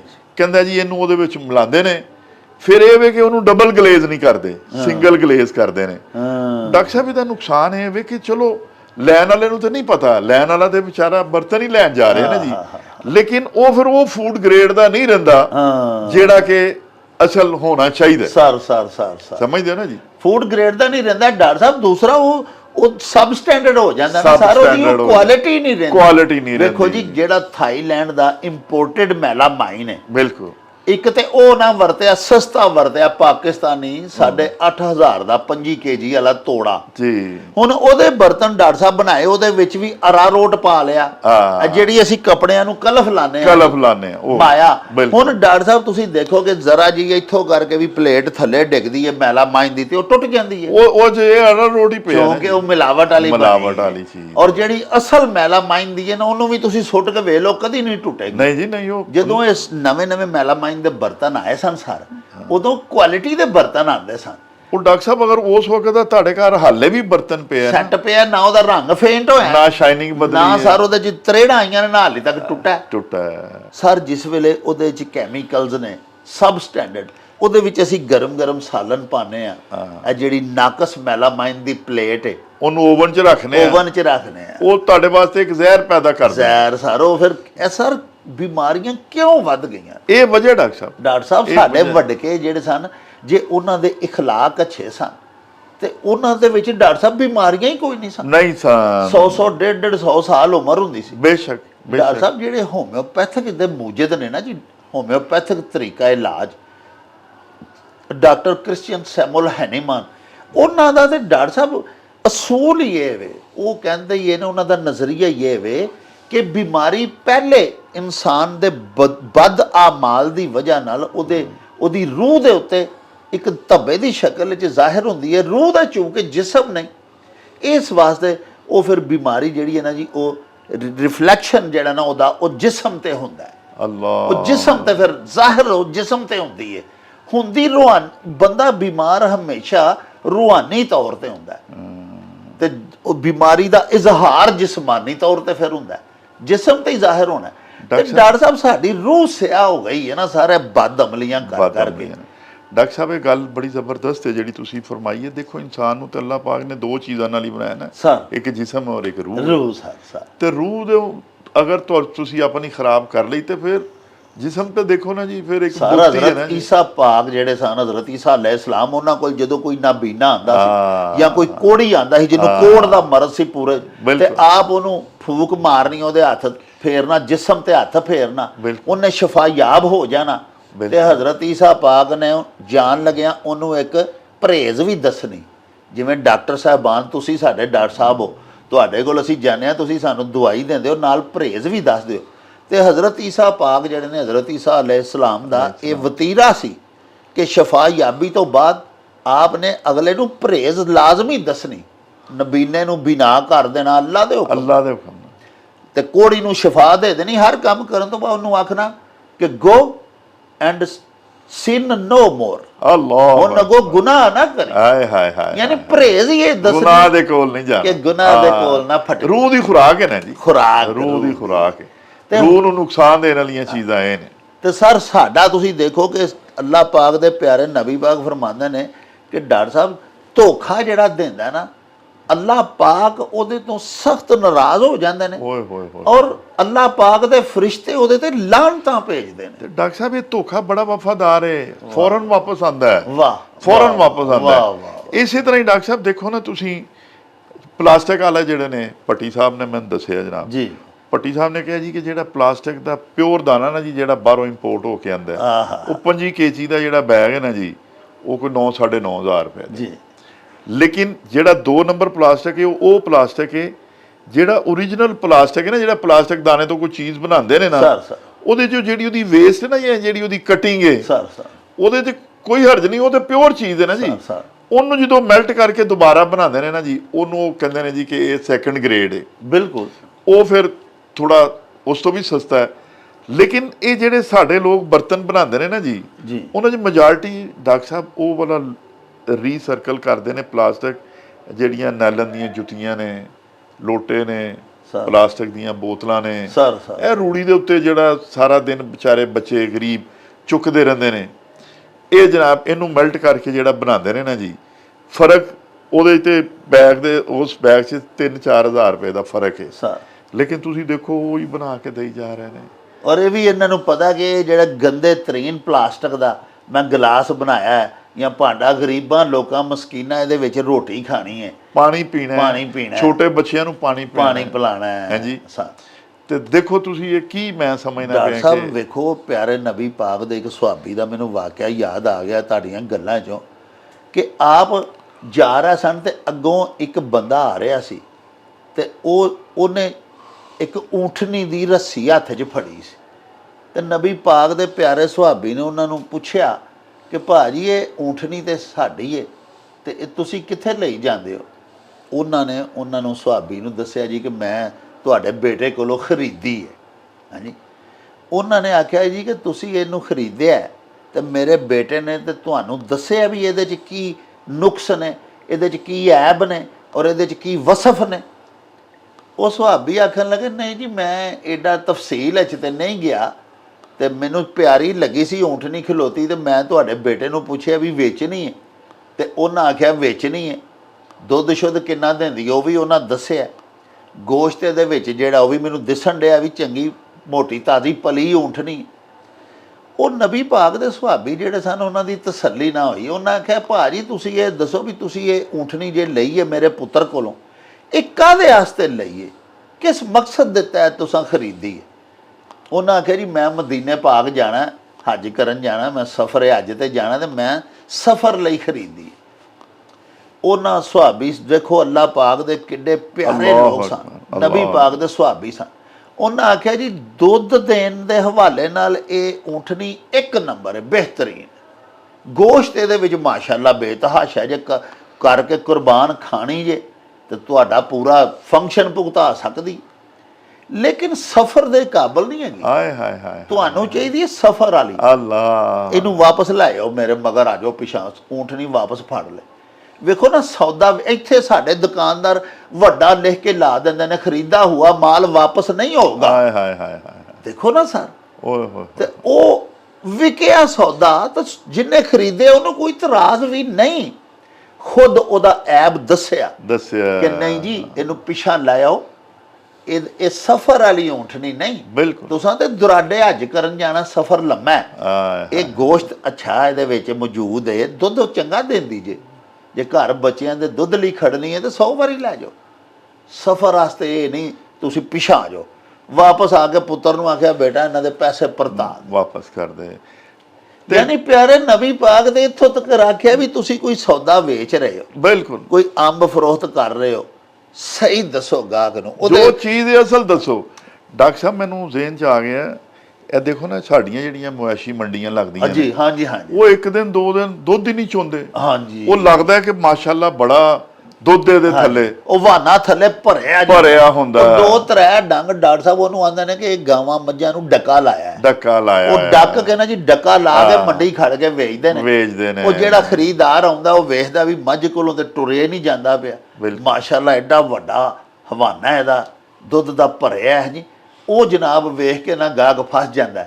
ਹਾਲਾਂਕਿ ਉਹ ਜਾ ਕੇ ਇੱਕ ਵਾਰੀ ਤੇ ਚਲੋ 2-3 ਡੰਗ ਦਾ ਜੋ ਡੱਕਾ ਲੱਗਾ ਹੁੰਦਾ, ਇੱਕ ਵਾਰੀ ਤੇ ਉਹ ਬਾਲਟੀ ਭਰ ਕੇ ਦੁੱਧ ਦੇ ਛੱਡਦੀ ਹੈ। ਅਗਲੇ ਟਾਈਮ ਕੋਈ ਵੀ ਨਹੀਂ। ਉਹ ਅਸਲੀ ਦੇਖੋ ਡਾਕਟਰ ਸਾਹਿਬ, ਇਹ ਸਾਡਾ ਕਲਚਰ ਨਹੀਂ ਸੀ, ਇਹ ਸਾਡੇ ਪੰਜਾਬ ਦੀ ਰਵਾਇਤ ਨਹੀਂ ਸੀ। ਇਹ ਦੁੱਖ ਇਹ ਵੇ ਸਰ ਕਿ ਅਸੀਂ ਤੇ ਸੱਚੇ ਲੋਕ ਸਾਂ। ਓਏ ਹੋਏ ਹੋਏ, ਤੁਸੀਂ ਵੇਖੋ ਨਾ, ਇੱਕ ਪਿੰਡ 'ਚ ਸਰ ਕਿਸੇ ਗਰੀਬ ਤੋਂ ਗਰੀਬ ਬੱਚੀ ਦੀ ਸ਼ਾਦੀ ਹੁੰਦੀ ਸੀ, ਡਾਕਟਰ ਸਾਹਿਬ ਸਾਰੇ ਪਿੰਡ ਦੇ ਚੌਧਰੀ ਵੀ ਉਸ ਵਿਆਹ 'ਚ ਕੰਮ ਕਰ ਰਿਹਾ ਹੁੰਦਾ। ਬਿਲਕੁਲ, ਕੋਈ ਬਿਸਤਰੇ ਲਿਆ ਰਿਹਾ ਪ੍ਰਾਹੁਣਿਆਂ ਲਈ, ਕੋਈ ਹੁੱਕਾ ਭਜਵਾ ਰਿਹਾ, ਹਾਂਜੀ, ਕੋਈ ਮੰਜੀਆਂ ਕੇ ਕੱਢ ਰਿਹਾ। ਡਾਕਟਰ ਸਾਹਿਬ ਹਾਲੇ ਵੀ ਅੰਦਰੂਨੇ ਸ਼ਹਿਰ ਜਿਹੜੇ ਮਹੱਲੇ ਨੇ ਨਾ, ਉਹਨਾਂ 'ਚ ਹਾਲੇ ਵੀ ਇਹ ਉਹਨਾਂ ਨੇ ਮਕਸਦ ਇਹ ਵੇ ਕਿ ਜਿਹੜਾ ਨੂਰ ਬਾਵੇ ਵਾਲੇ ਮਹੱਲੇ ਵਾਲੇ ਨੇ ਜਾਂ ਦੂਸਰੇ ਵਾਲੇ ਨੇ, ਉਹਨਾਂ ਨੇ ਹਾਲੇ ਵੀ ਆਪਣੇ ਬਰਤਨ ਰੱਖੇ ਦੇ ਨੇ, ਹਾਲੇ ਵੀ ਆਪਣੇ ਟੈਂਟ ਰੱਖੇ ਹੋਏ ਨੇ, ਹਾਲੇ ਵੀ ਆਪਣੀਆਂ ਦਰੀਆਂ ਰੱਖੀਆਂ ਸਰ। ਚਲੋ ਇਹ ਤੇ ਹਮਦਰਦੀਆਂ ਹਾਲੇ ਜ਼ਿੰਦਾ ਨੇ, ਅੱਲਾ ਦਾ ਇਹਸਾਨ ਹੈ। ਇਹ ਸਾਡਾ ਕਲਚਰ ਇਸ ਪਾਸਿਓਂ ਤਾਂ ਬਣਾ ਕੇ ਹਾਲੀ ਵੀ ਅਲਹਮਦੁਲਿਲਾ। ਲੇਕਿਨ ਡਾਕਟਰ ਸਾਹਿਬ ਉਹ ਜਿਹੜਾ ਵਿਆਹ ਦੇ ਵਿੱਚ ਦੁੱਧ ਅਸੀਂ ਲਿਆਉਨੇ ਆ, ਮੰਜੀ ਬਿਸਤਰਾ ਤੇ ਮੈਂ ਤੁਹਾਨੂੰ ਦਿੱਤਾ, ਬਰਤਨ ਵੀ ਮੈਂ ਫ੍ਰੀ ਦਿੱਤੇ। ਡਾਕਟਰ ਸਾਹਿਬ ਨਾ ਕੋਈ ਦੁੱਧ ਖਾਲਸ ਵੇਚ ਰਿਹਾ, ਮੁਰਗੀਆਂ ਨੇ ਤੇ ਭਿਉਂ ਕੇ ਜੇ ਛੋਟਾ ਗੋਸ਼ਤ ਤੇ ਉਹਨੂੰ ਪਾਣੀ ਲਾ ਕੇ ਵੇਚ ਰਹੇ ਨੇ। ਕਸਾਈ ਤੁਸੀਂ ਜਾ ਕੇ ਵੇਖ ਲਓ, ਮਹਿੰਗਾ ਵੀ ਗੋਸ਼ਤ ਦੇਣਗੇ। ਔਰ ਸਰ ਗੋਸ਼ਤ ਵੱਡਾ ਛੋਟਾ ਜਿਹੜਾ ਨਾ ਜੀ, ਮਟਨ ਹੋ ਗਿਆ, ਬੀਫ ਹੋ ਗਿਆ, ਉਹ ਪਾਣੀ ਜਿਸਲੇ ਜਾਨਵਰ ਨੂੰ ਜ਼ਿਬਾ ਕਰਦੇ ਨੇ ਤੇ ਉਹਦੀ ਸ਼ਾਹ ਰਗ ਦੇ ਵਿੱਚ ਪਾਣੀ ਦਾ ਪੈਪ ਲਾ ਦਿੰਦੇ, ਪਾਣੀ ਦੇ ਦਿੰਦੇ। ਡਾਕਟਰ ਸਾਹਿਬ ਇੱਕ ਕੀਮਾ ਵੇਚਦਾ ਬੰਦਾ ਇੱਥੇ ਸ਼ਹਿਰ 'ਚ ਬੜਾ ਮਸ਼ਹੂਰ, ਉਹ ਮੈਨੂੰ ਇੱਕ ਦੋਸਤ ਦੱਸਣ ਡਿਆ ਸੀ ਕਿ ਉਹ ਓਜਰੀ ਦਾ ਕੀਮਾ ਬਣਾ ਕੇ ਨਾ, ਵੱਡੀ ਓਜਰੀ ਦਾ ਕੀਮਾ ਕਢਾ ਕੇ ਉਹ ਮਸ਼ੀਨ 'ਚੋਂ ਤੇ ਉਹਨੂੰ ਰੰਗ ਕਰਕੇ ਤੇ ਉਹਨੂੰ ਛੋਟੇ ਗੋਸ਼ਤ ਮਟਨ ਦਾ ਜੀ, ਬੀਫ ਦਾ ਕੀਮਾ ਕਰਕੇ। ਡਾਕਟਰ ਸਾਹਿਬ ਮੈਂ ਕਹਿੰਦਾ ਉਹਦੀ ਮਿਹਰਬਾਨੀ ਹੈ, ਕੋਈ ਹਲਾਲ ਚੀਜ਼ਾਂ ਹੀ ਖਵਾਉਂਦਾ ਪਿਆ, ਤੇ ਜਿਹੜੇ ਬੰਦੇ ਮਰੇ ਹੋਏ ਜਾਨਵਰ ਖਵਾਉਂਦੇ ਪਏ ਨੇ, ਜਿਹੜੇ ਬੰਦੇ ਮਕਸਦ ਹਲਾਲ ਚੀਜ਼ ਹੀ ਨਹੀਂ ਖਵਾਉਂਦੇ ਪਏ, ਵੇਖੋ ਨਾ ਕੀ ਜ਼ੁਲਮ ਪਿਆ ਹੁੰਦਾ। ਡਾਕਟਰ ਸਾਹਿਬ ਮੈਂ ਇੱਕ ਦਫਾ ਓਮਾਨ 에ਅਰਲਾਈਨ ਦੇ ਉੱਤੇ ਹੈਗਾ ਸਾਂ ਸਰ, ਤੇ ਮੇਰੀ ਨਾ ਜਿਹੜੀ ਹੈ ਨਾ ਅੱਗੋਂ ਕਨੈਕਟਿੰਗ ਫਲਾਈਟ ਸੀ ਜੀ, ਤੇ ਜਦੋਂ ਓਮਾਨ ਅਸੀਂ ਪਹੁੰਚੇ ਤੇ ਉਹ ਫਲਾਈਟ ਨਿਕਲ ਗਈ, ਪਿੱਛੋਂ ਲੇਟ ਹੋ ਗਏ ਸਾਂ ਸਰ, ਤੇ ਮੈਨੂੰ 24 ਆਵਰ ਉਹਨਾਂ ਨੇ ਸਟੇ ਦੇ ਛੜਿਆ ਉੱਥੇ ਓਮਾਨ ਦਾ ਸਰ। ਮੇਰੇ ਦੋਸਤ ਹੈਗੇ ਸਨ, ਉਹਨਾਂ ਨੂੰ ਮੈਂ ਫੋਨ ਕੀਤਾ, ਉਹ ਆ ਗਏ, ਤੇ ਅਸੀਂ ਜਦੋਂ ਮੈਨੂੰ ਉਹ ਲੈ ਕੇ ਜਾ ਰਹੇ ਸਨ ਨਾ, ਤੇ ਜ਼ਾਹਿਰ ਹੈ ਸਾਡੇ ਜਿਸ ਤਰ੍ਹਾਂ ਹੁੰਦਾ, ਉਹਨਾਂ ਨੇ ਕਿਹਾ ਭਾਈ ਮੈਂ ਤੁਹਾਨੂੰ ਨਾ ਫਰੈਸ਼ ਜੂਸ ਪਿਆਣਾ ਜੀ। ਅਸੀਂ ਡਾਕਟਰ ਸਾਹਿਬ ਇੱਕ ਉਹਨਾਂ ਦਾ ਜਿਹੜਾ ਬਾਜ਼ਾਰ ਹੈਗਾ ਸੀ, ਮਸਕਤ ਦੀ ਗੱਲ ਹੈ ਜੀ, ਉੱਥੇ ਜਨਾਬ ਅਲੀ ਉਹਨਾਂ ਨੇ ਮੈਨੂੰ ਜੂਸ ਵਾਲੀ ਦੁਕਾਨ ਤੇ ਲੈ ਗਏ। ਛੋਟੀ ਜਿਹੀ ਜੂਸ ਦੀ ਦੁਕਾਨ ਸੀ, ਕੋਈ ਬਹੁਤ ਵੱਡੀ ਦੁਕਾਨ ਨਹੀਂ ਸੀ, ਬਾਜ਼ਾਰ ਦੇ ਵਿੱਚ ਦੁਕਾਨ ਸੀ। ਜਿਹੜਾ ਉਹਨੇ ਡਿਸਪਲੇ ਦੇ ਉੱਤੇ ਫਲ ਰੱਖਿਆ ਹੋਇਆ ਸੀ ਨਾ ਡਾਕਟਰ ਸਾਹਿਬ, ਬਹੁਤ ਆਲਾ ਕੁਆਲਿਟੀ ਦਾ ਫਲ ਸੀ, ਜ਼ਬਰਦਸਤ, ਸਿਹਤਮੰਦ ਔਰ ਖੂਬਸੂਰਤ ਫਲ। ਮਾਸ਼ਾਅੱਲਾ, ਜਿਵੇਂ ਦੁਕਾਨਦਾਰ ਆਪਣੀ ਦੁਕਾਨ ਦੇ ਉੱਤੇ ਲੋਕਾਂ ਨੂੰ ਅਟਰੈਕਟ ਕਰਨ ਵਾਸਤੇ ਜਿਹੜਾ ਫਲ ਰੱਖਦਾ ਹੈ ਨਾ, ਉਹ ਵਾਲਾ ਫਲ। ਅੱਛਾ, ਮੈਂ ਹੁਣ ਵੇਖਣਾ ਪਿਆ ਕਿ ਪਹਿਲਾਂ ਤਾਂ ਮੈਂ ਉਹਨਾਂ ਨੂੰ ਰਜਿਸਟ ਕੀਤਾ ਕਿ ਯਾਰ ਰਹਿਣ ਦਿਓ। ਉਹਨਾਂ ਨੇ ਕਿਹਾ ਨਹੀਂ ਸਰ, ਇਹ ਪਾਕਿਸਤਾਨ ਵਾਲਾ ਜੂਸ ਨਹੀਂ ਹੈਗਾ, ਤੁਸੀਂ ਪੀਓਗੇ ਤੇ ਤੁਹਾਨੂੰ ਪਤਾ ਲੱਗੇਗਾ। ਲੋ ਜੀ ਡਾਕਟਰ ਸਾਹਿਬ, ਉਹ ਜਿਹੜਾ ਬੰਦਾ ਹੈਗਾ ਸੀ ਨਾ, ਉਹਨੇ ਗਲਵਸ ਪਾਏ, ਗਲਵਸ ਪਾ ਕੇ ਨਾ ਉਹਨੇ ਉਹ ਜਿਹੜਾ ਫਲ ਸੀ ਉਹਦੇ ਵਿੱਚੋਂ ਉਹਨੇ ਅਨਾਰ ਫੜੇ, ਉਹਨਾਂ ਦਾ ਉਹਨੇ ਜੂਸ ਕੱਢਿਆ, ਉਹਨਾਂ ਹੀ ਉਹਨਾਂ ਦੇ ਦਾਣੇ ਕੱਢੇ, ਔਰ ਬੜੇ ਜ਼ਬਰਦਸਤ ਤਰੀਕੇ ਨਾਲ ਜੂਸ ਕੱਢਿਆ। ਮੈਨੂੰ ਅੱਜ ਤੱਕ ਵੀ ਉਹਨਾਂ ਦਾ ਜ਼ਾਇਕਾ ਜਿਹੜਾ ਨਾ ਜੀ, ਮੈਂ ਕਿਸੇ ਟਾਈਮ ਮਹਿਸੂਸ ਕਰਨਾ। ਘਰ ਦੇ ਵਿੱਚ ਵੀ ਤੁਸੀਂ ਉਸ ਤਰ੍ਹਾਂ ਦਾ ਜੂਸ ਨਹੀਂ ਪੀਂਦੇ। ਮੈਂ ਉਹਨੂੰ ਪੁੱਛਿਆ, ਮੈਂ ਕਿਹਾ ਯਾਰ ਕਿ ਤੁਹਾਡਾ ਜਾਣਨ ਵਾਲਾ ਹੈ? ਉਹਨੇ ਕਿਹਾ ਨਹੀਂ ਡਾਕਟਰ ਸਾਹਿਬ, ਇੱਥੇ ਬਹੁਤ ਸਖਤੀ ਹੈ, ਇੱਥੇ ਕੋਈ ਬੰਦਾ ਇਸ ਤਰ੍ਹਾਂ ਦੀ ਹਰਕਤ ਨਹੀਂ ਕਰ ਸਕਦਾ। ਉਹਦੀ ਨਿਸਬਤ ਡਾਕਟਰ ਸਾਹਿਬ ਮੈਂ ਵੇਖਦਾ ਕਿ ਸਾਡੇ ਸ਼ਹਿਰ ਦੇ ਵਿੱਚ ਅੱਛੀ ਤੋਂ ਅੱਛੀ ਜਗ੍ਹਾ ਦੇ ਉੱਤੇ ਵੀ ਚਲੇ ਜਾਓ, ਗਲੇ ਸੜੇ ਹੋਏ ਫਲ, ਕੀੜੇ ਚੱਲਦੇ ਪਏ ਨੇ, ਵਿੱਚ ਸੁੰਡੀਆਂ ਪਈਆਂ ਹੋਈਆਂ ਨੇ ਜਨਾਬ, ਸਾਲ ਹਾ ਸਾਲ ਦਾ ਫਰੀਜ਼ਰਾਂ ਦੇ ਵਿੱਚ ਰੱਖਿਆ ਹੋਇਆ ਹੈ। ਹਾਂ ਔਰ ਇਹ ਜਿਹੜੇ ਸਾਡੇ ਬੱਚੇ ਨੇ, ਅੱਲਾ ਪਾਕ ਇਹਨਾਂ ਨੂੰ ਬੁਰੀ ਨਜ਼ਰ ਤੋਂ ਬਚਾਏ, ਜੀ, ਜਿਹੜੇ ਬਾਡੀ ਬਿਲਡਿੰਗ ਕਰਦੇ ਨੇ ਜਾਂ ਜਿਹੜੇ ਵਿਚਾਰੇ ਸ਼ਹਿਰ ਕੋਈ ਨਾਲ ਦੇ ਅਕਸਰ ਬੱਚੇ ਤਗੜੇ ਨੇ, ਭਲਵਾਨ ਨੇ ਔਰ ਬੜੀ ਵੈਲ ਆਫ ਫੈਮਲੀਆਂ ਦੇ ਨੇ, ਅੱਛੀਆਂ ਕਲੱਬਾਂ ਜਾਂਦੇ ਨੇ, ਲੇਕਿਨ ਜਦੋਂ ਇਸ ਤਰ੍ਹਾਂ ਦੀਆਂ ਦੁਕਾਨਾਂ ਤੋਂ ਜਾ ਕੇ ਜੂਸ ਪੀਂਦੇ ਨੇ ਤੇ ਡਾਕਟਰ ਸਾਹਿਬ ਵੇਖੋ ਉਹਨਾਂ ਦੇ ਨਾਲ ਕੀ ਹੁੰਦਾ। ਉਹ ਬੱਚਿਆਂ ਨੂੰ ਤਾਂ ਨਹੀਂ ਪਤਾ ਮੈਨੂੰ ਕੀ ਜੂਸ ਪਿਆ ਰਿਹਾ। ਅੱਲਾਹ ਔਰ ਡਾਕਟਰ ਸਾਹਿਬ ਜਦੋਂ ਨਵਾਂ ਮਾਲਟਾ ਚੱਲਦਾ ਨਾ ਜੀ, ਮੌਸਮੀ ਚੱਲਦੀ ਹੈ, ਉਹ ਹਾਲੀ ਇੰਨੀ ਮਿੱਠੀ ਨਹੀਂ ਹੁੰਦੀ ਬਿਲਕੁਲ। ਤੇ ਉਹ ਜਿਸ ਵੇਲੇ ਸਰ ਉਹਦਾ ਜੂਸ ਕੱਢਦੇ ਨੇ ਨਾ, ਤੇ ਉਹ ਗਾਹਕ ਨੂੰ ਤਾਂ ਸਮਝਦਾ ਕਿ ਸ਼ਾਇਦ ਵਿੱਚ ਥੋੜਾ ਜਿਹਾ ਨਮਕ ਪਾਇਆ, ਉਹ ਵਿੱਚ ਸਕਰੀਨ ਪਿਲਾ ਦਿੰਦੇ ਨੇ ਤੇ ਉਹ ਜੂਸ ਮਿੱਠਾ ਸ਼ਹਿਦ ਬਣ ਜਾਂਦਾ। ਮਿੱਠਾ ਸ਼ਹਿਦ ਉਹ ਗਾਹਕ ਸਮਝਦਾ ਕਿ ਐਡੀ ਸੋਹਣੀ ਮਿੱਠੀ ਮੌਸਮੀ ਦਾ ਮੈਂ ਜੂਸ ਪੀਤਾ, ਹਾਲਾਂਕਿ ਉਹ ਮੌਸਮੀ ਤਾਂ ਫਿੱਕੀ ਹੁੰਦੀ ਹੈ, ਉਦੋਂ ਨਵੀਂ ਚੱਲੀ ਹੁੰਦੀ ਹੈ, ਤੇ ਇਹ ਵਿੱਚ ਨਮਕ ਥੋੜਾ ਜਿਹਾ, ਤੇ ਉਹ ਨਮਕ ਵਾਲਾ ਜਿਹੜਾ ਡੱਬਾ ਇਹਨਾਂ ਰੱਖਿਆ ਹੁੰਦਾ ਨਾ ਸਰ, ਉਹਦੇ ਚ ਇਹਨਾਂ ਨੇ ਸਕਰੀਨ ਵੀ ਪੀਸ ਕੇ ਨਾ ਜੀ, ਉਹ ਵੀ ਵਿੱਚ ਮਲਾਈ ਹੁੰਦੀ ਹੈ, ਪਾਈ ਹੁੰਦੀ ਹੈ, ਉਹ ਪਾਉਂਦੇ ਨੇ ਸ਼ਾਇਦ ਮਿੱਠਾ। ਇਸੇ ਤਰ੍ਹਾਂ ਸਰ ਅਸਾਂ ਦੇਖਿਆ ਕਿ ਇਹ ਥੋੜਾ ਜਿਹਾ ਅੰਬ ਪਾਣਾ, ਬਹੁਤ ਜ਼ਿਆਦਾ ਅੰਬ ਪਾਈਏ ਤੇ ਫੇਰ ਤੇ ਮਿਲਕ ਸ਼ੇਕ ਮੈਂਗੋ ਦਾ ਬਣਦਾ ਨਾ ਜੀ, ਮਿੱਠਾ। ਬਿਲਕੁਲ ਇਹ ਅੰਬ ਬਿਲਕੁਲ ਥੋੜਾ ਪਾਉਂਦੇ ਨੇ, ਬਾਕੀ ਉਹ ਗੁੜ ਦਾ ਸ਼ੀਰਾ ਜਿਹਾ ਉਹ ਵਿੱਚ ਪਾਉਂਦੇ ਨੇ ਦੁੱਧ ਦੇ। ਉਹ ਗਾਹਕ ਦੇ ਆਉਣ ਤੋਂ ਪਹਿਲੇ ਇਹਨਾਂ ਜੱਗ 'ਚ ਪਾ ਕੇ ਰੱਖਿਆ ਹੁੰਦਾ, ਉਹ ਬਸ ਉਹਨੂੰ ਘੁਮਾਉਂਦੇ ਨੇ ਔਰ ਉਹ ਪਿਆ ਦਿੰਦੇ।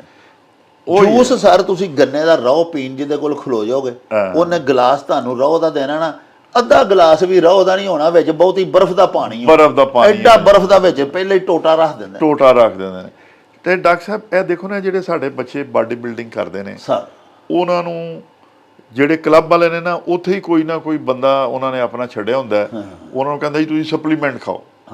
ਉਹ ਸਪਲੀਮੈਂਟ ਕੁਝ ਵੀ ਨਹੀਂ ਹੈਗੇ ਡਾਕਟਰ ਸਾਹਿਬ, ਉਹ ਤੁਸੀਂ ਦੇਖੋ, ਜਾਂ ਤੇ ਇਹ ਜਿਹੜਾ ਬਾਜ਼ਾਰ ਦੇ ਵਿੱਚ ਛਾਣ ਟੁੱਕਰ ਨਹੀਂ ਵਿਕਦਾ, ਜਾਂ ਤੇ ਉਹ ਪੀਸਿਆ ਹੋਇਆ ਬੇਸ ਜਿਹੜੀ ਉਹਦੀ ਜੀ ਜਾਂ ਉਹ ਵੇ, ਜਾਂ ਫਿਰ ਇਹ ਵੇ ਕਿ ਬੇਕਰੀਆਂ ਦੇ ਉੱਤੇ ਜਿਹੜੀ ਉਹਨਾਂ ਦੀ ਕਟਿੰਗ ਹੈ ਨਾ, ਜਾਂ ਜਿਹੜੀਆਂ ਫਾਲਤੂ ਚੀਜ਼ਾਂ ਨੇ, ਫਰਜ਼ ਕੋ ਕੇਕ ਰਸ ਬਣਾਇਆ, ਕੋਈ ਕੇਕ ਰਸ ਭੁਰ ਗਿਆ, ਕੋਈ ਛੋਟਾ ਹੋ ਗਿਆ, ਕੋਈ ਚਿੱਬਾ ਹੋ ਗਿਆ, ਜਾਂ ਡੱਬਰ ਰੋਟੀਆਂ, ਜਾਂ ਇਸ ਤਰ੍ਹਾਂ ਦੀਆਂ ਚੀਜ਼ਾਂ ਜਿਹੜੀਆਂ ਵੇਸਟ ਨੇ, ਜਿਹੜੀਆਂ ਉਹਨਾਂ ਦੀਆਂ, ਉਹਨਾਂ ਨੂੰ ਲੈਂਦੇ ਨੇ ਜੀ, ਉਹਨੂੰ ਪੀਸ ਕੇ ਉਹਦੇ ਵਿੱਚ ਕੋਈ ਵਿਟਾਮਿਨ ਜਾਲੀ ਜਿਹੜੇ ਘਟੀਆ ਜਿਹੇ ਨੇ, ਜਿਵੇਂ ਮਕਸਦ ਕੋਈ ਵੀ ਵਿਟਾਮਿਨ ਜਿਹੜੇ ਬਾਜ਼ਾਰ 'ਚ ਮਿਲਦੇ ਨੇ, ਵਿਟਾਮਿਨ ਵੀ ਸਰ ਹੋ ਰਹੇ ਹੁੰਦੇ ਨੇ ਕਿ ਨਹੀਂ ਹੁੰਦੇ, ਕੋਈ ਸ਼ੱਕਰ, ਕੋਈ ਮਿੱਠਾ, ਬਸ ਕੋਈ ਇਸ ਤਰ੍ਹਾਂ ਦੀਆਂ ਚੀਜ਼ਾਂ ਵਿੱਚ ਪਾਈਆਂ, ਕੋਈ ਟਾਟਰੀ ਪਾਈ, ਕੋਈ ਵਿੱਚ ਖੰਡ ਪਾਈ, ਕੋਈ ਇਸ ਤਰ੍ਹਾਂ ਦੀਆਂ ਚੀਜ਼ਾਂ, ਫਲੇਵਰ ਪਾ ਜਿਹੜੇ ਚਾਕਲੇਟ, ਲੇਕਿਨ ਉਹਦੀ ਜਿਹੜੀ ਬਾਹਰ ਬੋਤਲ ਹੈ ਉਹ ਬੜੀ ਖੂਬਸੂਰਤ ਬਣਵਾਉਂਦੇ ਨੇ। ਉਹਨਾਂ ਦਾ ਫਰਜ਼ ਕਰੋ, ਉਹਨਾਂ ਦੀ ਅਗਰ ਫਰਜ਼ ਕਰੋ ਡਾਕਟਰ ਸਾਹਿਬ, ਉਹਨਾਂ ਨੇ ਉਸਦੀ ਕੀਮਤ ਸਪਲੀਮੈਂਟ ਦੀ 1000 ਰੁਪਏ ਰੱਖਿਆ ਹੋਇਆ ਨਾ ਜੀ, ਉਹਦੇ ਅੰਦਰ ਜਿਹੜੀ ਚੀਜ਼ ਹੈ ਨਾ, ਉਹ 5 ਰੁਪਏ ਦੀ ਵੀ ਨਹੀਂ ਹੈਗੀ। ਬਿਲਕੁਲ ਬੋਤਲ ਉਹਦੀ ਹੋ ਸਕਦਾ 150 ਰੁਪਏ ਦੀ ਬਣ ਜਾਵੇ, ਜਿਹੜੀ ਡਿਸਪਲੇ ਵੇ, ਉਹ ਫਿਰ ਸਾਡੇ ਬੱਚੇ ਖਾਂਦੇ ਨੇ। ਉਹ ਅਲਟੀਮੇਟਲੀ ਕੀ ਹੁੰਦਾ ਕਿ ਵਿਚਾਰੇ ਕਿਸੇ ਦੇ ਬਲੱਡ ਪ੍ਰੈਸ਼ਰ ਹੋ ਜਾਂਦਾ, ਕਿਸੇ ਦੇ ਗੁਰਦੇ ਹੋ ਜਾਂਦੇ ਨੇ, ਬਹੁਤ ਸਾਰੀਆਂ ਤੁਸੀਂ ਦੇਖੋ ਹੈਗਾ ਸਡਨ ਡੈਥ ਜਿਹੜੀਆਂ ਇਹਨਾਂ ਬੱਚਿਆਂ ਚ ਹੁੰਦੀਆਂ। ਇੱਥੇ ਤੇ ਡਾਕਟਰ ਸਾਹਿਬ ਇਹ ਵੇਖੋ ਨਾ, ਸੋਸ਼ਲ ਮੀਡੀਆ ਦੇ ਉੱਤੇ ਹਰ ਰੋਜ਼ ਐਸਾ ਨੁਸਖਾ ਹਕੀਮ ਦੱਸਣ ਡਏ ਨੇ, ਜਿਹੜੇ ਕਿ ਸੁਣ ਕੇ ਵੀ ਸ਼ਰਮ ਆਉਂਦੀ ਹੈ, ਔਰ ਉਹਨਾਂ ਨੂੰ ਸ਼ਰਮ ਆਣੀ ਚਾਹੀਦੀ ਹੈ।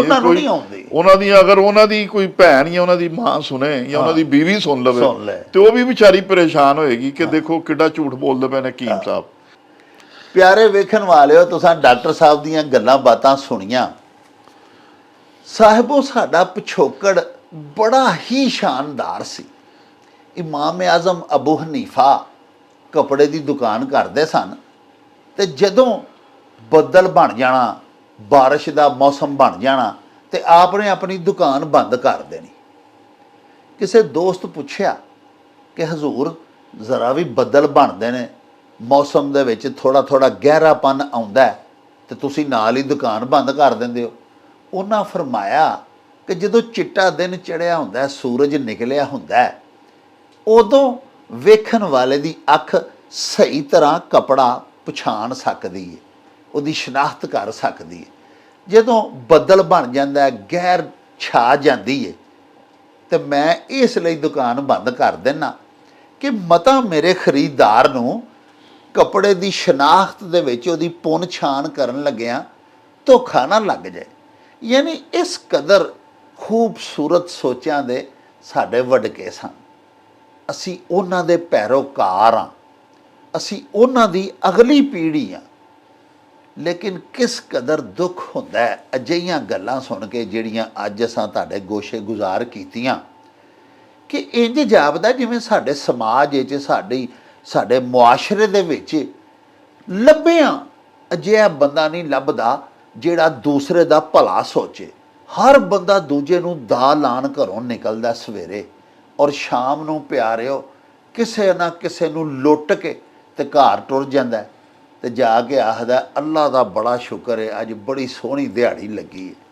ਪਿਆਰੇ ਵੇਖਣ ਵਾਲਿਓ, ਸਾਡਾ ਦੇਸ਼ ਪੰਜਾਬ ਜਿਹੜਾ ਇਹਦੇ ਵਿੱਚ ਤੇ ਤਖਸੀਸ ਹੀ ਨਹੀਂ ਸੀ ਹੁੰਦੀ ਭਈ ਇਹ ਸਿੱਖ ਹੈ ਤੇ ਇਹ ਮੁਸਲਿਮ ਹੈ ਤੇ ਇਹ ਗੈਰ ਮੁਸਲਿਮ ਹੈ।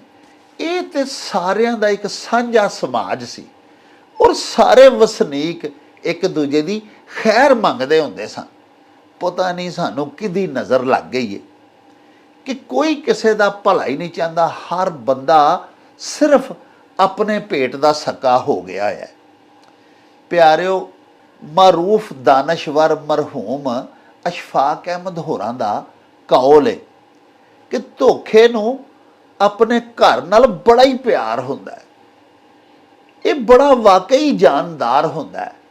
ਇਹ ਲੌਟ ਕੇ ਜ਼ਰੂਰ ਆਉਂਦਾ ਹੈ, ਮੁੜ ਕੇ ਫੇਰ ਪਿਛਾਂ ਆਪਣੇ ਘਰ ਵੱਲ ਫੇਰਾ ਜ਼ਰੂਰ ਪਾਉਂਦਾ ਹੈ। ਲੇਕਿਨ ਅਫਸੋਸ ਕਿ ਸਾਨੂੰ ਪਤਾ ਨਹੀਂ ਲੱਗਦਾ।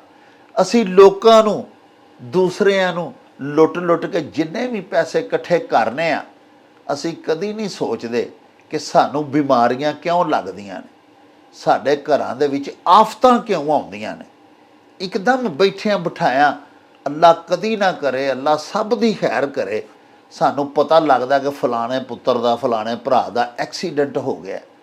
ਪਿਆਰਿਓ, ਇਹ ਅੱਲਾ ਪਾਕ ਸੱਚਾ ਸਾਹਿਬ ਹਰ ਇੱਕ ਨੂੰ ਮਾਫੀਆਂ ਦੇ, ਔਰ ਅੱਲਾ ਸਾਈਂ ਸਾਨੂੰ ਨਬੀ ਪਾਕ ਦੀ ਸੁਨਨਤ ਦੇ ਉੱਤੇ ਅਮਲ ਪੈਰਾ ਹੋਣ ਦੀ ਹਿੰਮਤ, ਤਾਕਤ ਤੇ ਤੌਫੀਕ ਬਖਸ਼ੇ। ਇਹ ਸਾਡੇ ਅਮਲਾਂ ਦੀਆਂ ਸਜ਼ਾਵਾਂ ਨੇ, ਸਾਨੂੰ ਆਪਣੇ ਅਮਲਾਂ ਦੇ ਉੱਤੇ ਗੌਰ ਕਰਨਾ ਚਾਹੀਦਾ ਹੈ।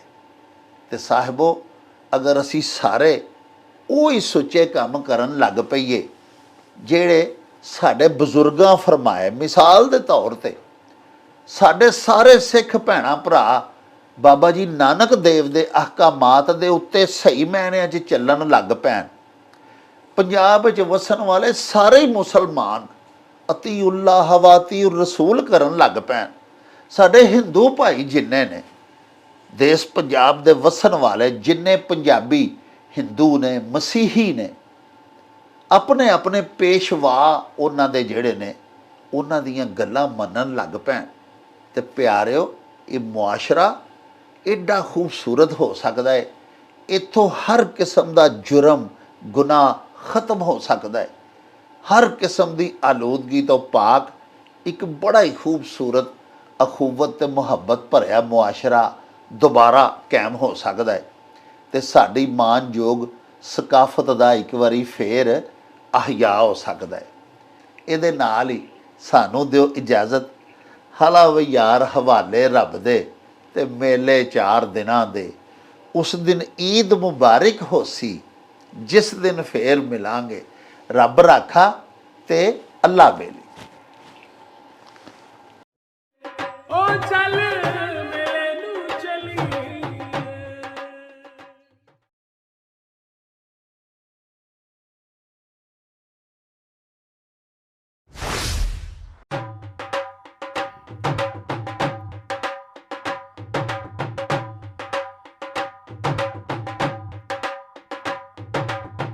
ਰੌਣਕ ਹੋ ਜਾਊ ਛੱਟ ਵੇ, ਚੱਲ ਮੇਲੇ ਨੂੰ ਚਲੀਏ। ਓ ਰੌਣਕ ਹੋ ਜਾਊ ਛੱਟ ਵੇ, ਚੱਲ ਮੇਲੇ ਨੂੰ ਚਲੀਏ। ਮੱਲਾ ਕੱਢ ਕੁੜਦੇ ਦੇ ਵੱਟ ਵੇ, ਚੱਲ ਮੇਲੇ ਨੂੰ ਚਲੀਏ। ਹਾਏ ਚੱਲ ਮੇਲੇ ਨੂੰ ਚਲੀਏ, ਓ ਚੱਲ